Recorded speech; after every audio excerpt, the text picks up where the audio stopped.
In this lecture, we will cover input, output, and error redirection. The bash shell gives us the flexibility to redirect input, output, and error messages. This allows programs and commands to read input from a non-default source and forward output or errors to a non-default destination. Redirecting standard input. Input redirection instructs a command to read the required information from a file instead of the keyboard.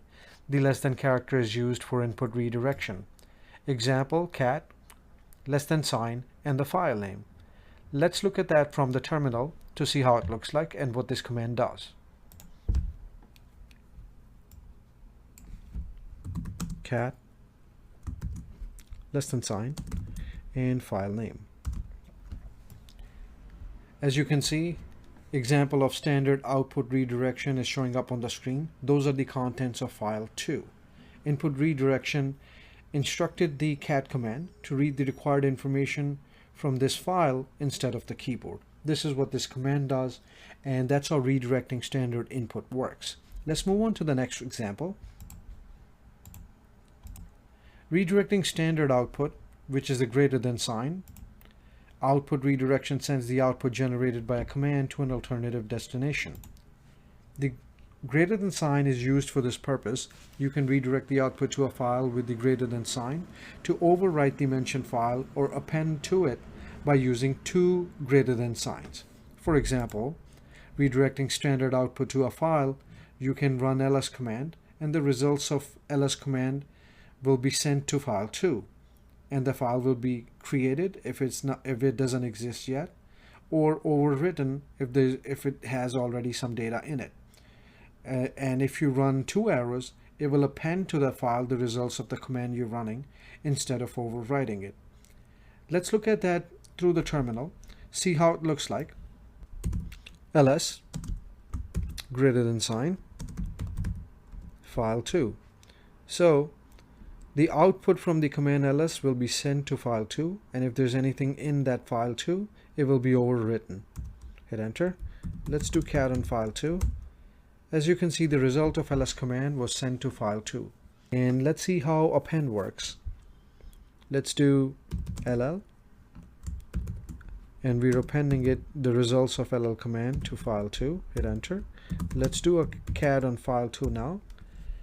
As you can see, the results of ll command were sent to file 2. It was not overwritten. So in a real world environment, whenever possible, you want to append with two arrows, because if you use one arrow, your file will be overwritten. Unless you want the file to be overwritten, you would want to use this, and you have to be careful with this command. But that's how this works. Let's clear the screen. Next we'll cover is redirecting standard error. Error redirection forwards an error message generated to an alternative destination such as a file. So for example, in this particular case, in this example, we will run a command. If the command generates an error, it will be sent to whatever file you are sending it to, or whatever file you tell it to.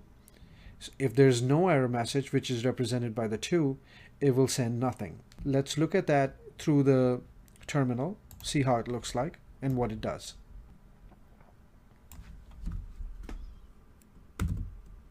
Find / name print. So we're running this command. What this command does, it's searching for files under /. So basically in every place on your system, it's going to search for a particular name. Name is core, and then it's going to print it, and we only want errors to be redirected to /dev/null. Hit enter, and you'll see a bunch of things run pretty quickly, but there will be nothing sent to /dev/null because there were no errors generated. So let's run the same command and send the results to a different file.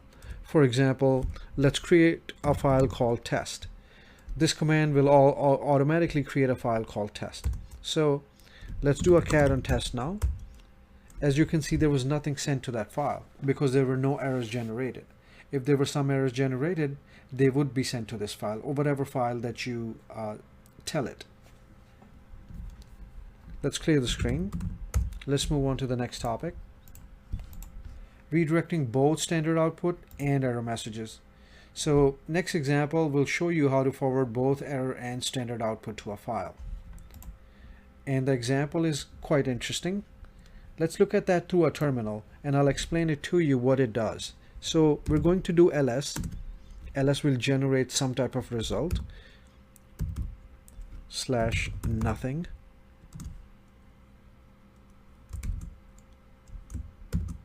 And redirect it to test. So we're doing an ls command on /nothing, but there is no file or directory called nothing. So the ls command will actually run, produce an error, and it will send it to a file called test. If the file test doesn't exist, it will be created. But we already created test file, so it will be overwritten. So let's run this command and see what it does. Let's do a cat on test, hit enter. As you can see, the ls command generated an error. Cannot access /nothing, no such file or directory. It sent the error message to the file called test. This is an example of redirecting both standard output and error messages.